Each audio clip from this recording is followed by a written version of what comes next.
Hello friends, बिना बंटवारा के जमीन पे कब्जा नहीं मिलेगा। इसके बारे में विद प्रूफ मैं आपको इसमें दिखाऊंगा। प्रॉपर्टी ट्रांसफर एक्ट के बारे में मैं 3 टॉपिक पर, जो कि बहुत महत्वपूर्ण टॉपिक है, जो कब्जा संबंधी विवाद मामले आपके सॉर्ट आउट कर सकते हैं। पहला कि बिना बंटवारा के कब्जा नहीं मिलेगा, इस कानून के बारे में विद प्रूफ को मैं आपको दिखाऊंगा।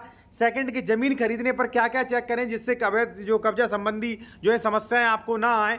तीसरा, जमीन खरीदने के बाद कब्जा कैसे लें, धारा 54 के बारे में क्या कहती है, कौन कौन से स्वामित्व का ट्रांसफर होता है विक्रेता से क्रेता की तरफ।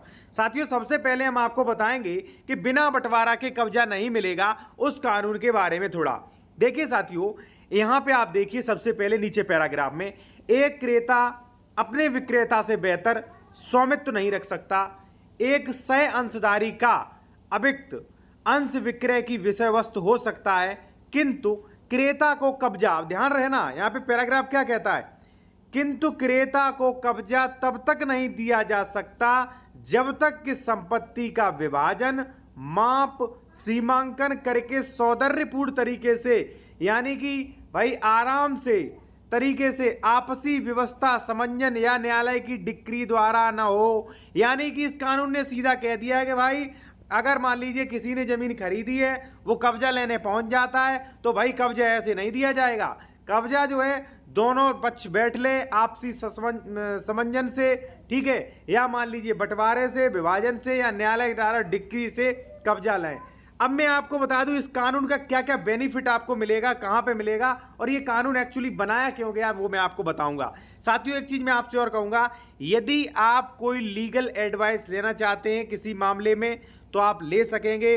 और यदि मान लीजिए उत्तर प्रदेश में आप जमीन खरीद रहे, डॉक्यूमेंट्स वेरिफिकेशन करवाना कि जमीन विवादित तो नहीं, सरकारी तो नहीं, या दाखिल खारिज हो चुका है कि नहीं, या मान लीजिए इस पर डबल रजिस्ट्री तो नहीं, तो आप करवा सकते हैं। कॉन्टैक्ट नंबर हमारा वीडियो के डिस्क्रिप्शन में दिया गया है, कॉल बुक करा के सभी सुविधाएं ले सकते हैं।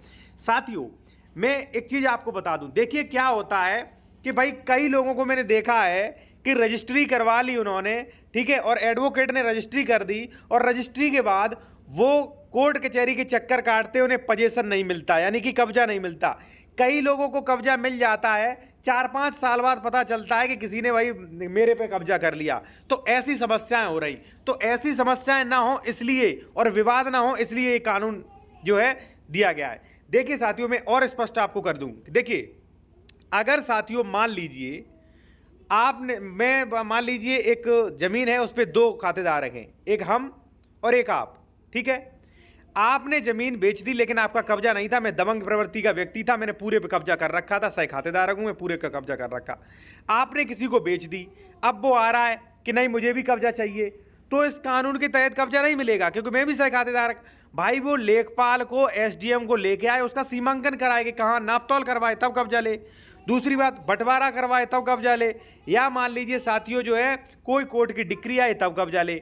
भाई अधिक विवाद ना हो जाए इसलिए, क्योंकि अगर मान लीजिए, देखिए कई बार क्या होता है, मान लीजिए ए और बी 2 सह खातेदारक हैं, ठीक है, बी जो है वो ए को परेशान कर रहा है, उसे कब्जा नहीं दिया या कम भूमि का कब्जा किए, तो ए परेशान हो गए, किसी दबंग व्यक्ति को बेच देता है जमीन। अब दबंग व्यक्ति आके वहां पे लड़ाई न करे, कोई बड़ा दंगा फसाद ना करे, इसलिए ये कानून जो है मैंने आपको दिखाया, ये काम में आएगा कि भाई आप जो है बंटवारा करा लीजिए, या लेखपाल को लेकर उसका सीमांकन करा लीजिए, या सौदर्य तरीके से आपसी समझौता से आप अपना भाई समझौता करके कब्जा लीजिए। अगर मान लीजिए न्यायालय ये कानून नहीं लगाएगा, कोई भी आएगा फिर दंगा फसाद करेगा, लड़ाई करेगा, जबरन कब्जा लेगा, इससे शांति व्यवस्था भंग होगी और कहीं ना कहीं दोनों पक्षों का नुकसान होगा, ठीक है। इसलिए ये कानून बहुत आने वाला है।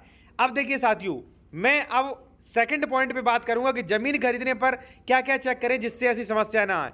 देखिए रजिस्ट्री जो भी करते हैं, रजिस्ट्री कौन करते हैं, अधिवक्ता। रजिस्ट्री जो करता है वो व्यक्ति बहुत जानकार होता है, लेकिन रजिस्ट्री करने के बाद भी कहीं डबल रजिस्ट्री हो रही है। जब एडवोकेट रजिस्ट्री कर रहे हैं कहीं डबल रजिस्ट्री हो रही है, कहीं सरकारी जमीन बेची जा रही है, कहीं रजिस्ट्री के बाद रजिस्ट्री कैंसिल हो रही है, कहीं कब्जा नहीं मिल पा रहा है। तो भाई आप जो है डॉक्यूमेंट चेक करें और कानूनों को, सारे कानूनों को समझें, क्योंकि एडवोकेट आपकी बस रजिस्ट्री कर देते हैं, बस वो कब्जा भी नहीं दिला पाएंगे आपको, इसलिए इन कानून को समझे साथियों।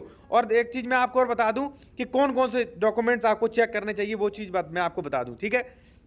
देखिए सबसे पहले साथियों आप क्या करें कि जब आप जमीन खरीदते हैं तो पहले स्वामित्व, देखिए सबसे पहले उसके 4 डॉक्यूमेंट्स देखें। क्या क्या?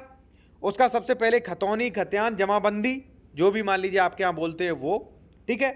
उसके बाद साथियों आप देखें उसका रजिस्ट्री यानी कि उसका नाम उसमें खतियान वगैरह में कैसे आया, रजिस्ट्री से, दान पत्र से, वसीयत से, वो उसका देखें, उसका वेरिफिकेशन करें।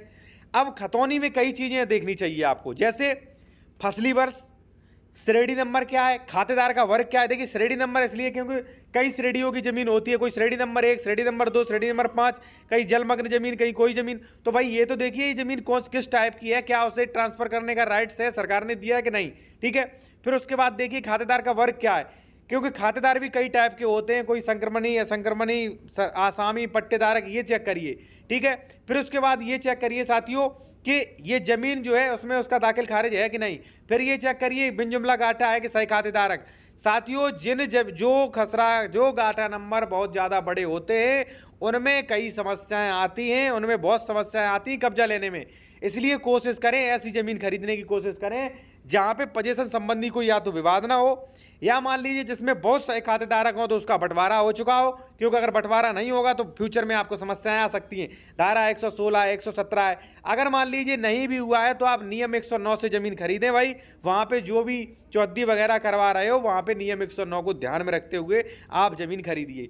ये चीज़ हो गई साथियों। उसके बाद ये चेक करिए कि ये जो हमें बेच रहा है इसने कहीं डबल रजिस्ट्री तो नहीं कर दी है भाई, ठीक है। डबल रजिस्ट्री चेक करिए, अंश से अधिक विक्रय चेक करिए, ये जमीन सरकारी तो नहीं, ये चेक करिए, उसका म्यूटेशन हो चुका है कि नहीं, म्यूटेशन कैंसिल तो नहीं हो गया, कोई कोर्ट स्टेट तो नहीं आ गया, इस पर कोई सरकारी विवाद तो नहीं है, या मान लीजिए कोई केस तो नहीं चल रहा, या मान लीजिए इस पर लोन तो नहीं है। सारी की सारी चीज़ें आप चेक करिए। एक चीज़ आपसे और कहूँगा साथियों, यदि आप कोई लीगल मैटर पर लीगल एडवाइस लेना चाहते हैं या आप उत्तर प्रदेश में जमीन खरीद रहे, डॉक्यूमेंट चेक करवाना चाह रहे हैं तो कॉन्टैक्ट नंबर आपको वीडियो के डिस्क्रिप्शन में हमारा मिल जाएगा, ठीक है। अब साथियों आते हैं हम कि जमीन खरीदने पर कब्जा कैसे लें, ये थर्ड पॉइंट पर। अब देखिए साथियों क्या है, मैं एक चीज़ आपको बता दूं कि जिस दिन आप रजिस्ट्री करवा लेते हो विक्रेता के सारे अधिकार जो हैं वो ट्रांसफर हो जाते हैं। अब आप यहां पे देखिए सेक्शन 54 क्या कह रहा है। अब देखिए साथियों आप यहां पे देख सकते हैं कि जमीन खरीदने के बाद कब्जा कैसे लें। देखिए एक चीज़ मैं आपको साथियों बता दूं कि जिस दिन आप रजिस्ट्री करवाते हैं, ठीक है, रजिस्ट्री आपकी संपन्न हो जाती है, रजिस्ट्रार ऑफिस में बयान हो जाते हैं, सभी लोगों के उसमें साइन हो जाते हैं, रजिस्ट्री संपन्न हो जाती है जिस दिन, उसी दिन जो विक्रेता है उसके सारे राइट्स जो है वो आपको ट्रांसफ़र हो जाते हैं, सारे राइट्स, सारे स्वामित्व, ठीक है, और उस दिन से मालिक आप बन जाते हैं। लेकिन पहले आप पढ़िए फिर मैं और चीज़ बताऊंगा आपको। यहाँ पे आप देख सकते हैं साथियों कि यहाँ पे देखिए क्या लिखा है, जैसा कि पहले लिखा जा चुका है कि विक्रय कीमत के बदले स्वामित्व का अंतरण है, यानी कि स्वामी मालिक का अंतरण है, पूरा ट्रांसफर हो जाता है मालिकाना, ठीक है। इसी तरह विक्रय के लिए एक व्यक्ति द्वारा दूसरे का स्वामित्व का अंतरण है, यानी कि विक्रेता जो है वो स्वामित्व यानी कि जो भी मालिकाना वो ट्रांसफर कर देता है आपको रजिस्ट्री के थ्रू। एक व्यक्ति द्वारा स्वामित्व का अंतरण से तात्पर्य, देखिए और स्पष्टीकरण किया, तात्पर्य है कि वह व्यक्ति संपत्ति के सभी अधिकार हित पूर्ण रूप से, स्थायी रूप से, यानी कि हमेशा के लिए अंतरित कर देता है, ट्रांसफर कर देता है। यानी कि जैसे मान लीजिए मैं विक्रेता हूं, मैंने आपको रजिस्ट्री की तो मैंने सारे हित जो भी मान लीजिए हित हैं, अधिकार हैं, जो भी हैं वो आपको ट्रांसफर कर दिए हैं, ठीक है। दूसरे शब्दों में अंतरिक विक्रेता संपत्ति में अपना पूर्ण हित, सभी अधिकार अंतरित यानी कि क्रेता को हस्तांतरित कर देता है। अब देखिए जो लोग कहते हैं कि दाखिल खारिज नहीं हुआ, परेशान रहते, वो ये आदेश ले सकते हैं, कॉन्टैक्ट नंबर वीडियो के डिस्क्रिप्शन में मिल जाएगा आपको, ये पीडीएफ ले सकते हैं आप, ठीक है, जिसमें स्पष्ट लिखा है कि रजिस्ट्री से आपको सारे हित जो है मिल गए, ठीक है, जिनका दाखिल खारिज नहीं हुआ। पहले तो मैं कहूँगा दाखिल खारिज करवा लीजिए, नहीं होता है तो ये कानून आप ले सकते हैं, ठीक है, जिससे आपको परेशानी नहीं होगी। कोई प्रशासनिक अधिकारी अगर आपको परेशान करने आता है तो ये आप दिखा सकते हैं सीधी, ठीक है। और बाकी मान लीजिए आपको कोई लीगल एडवाइस लेनी है तो कॉन्टैक्ट नंबर आपको वीडियो के डिस्क्रिप्शन में मेंशन किया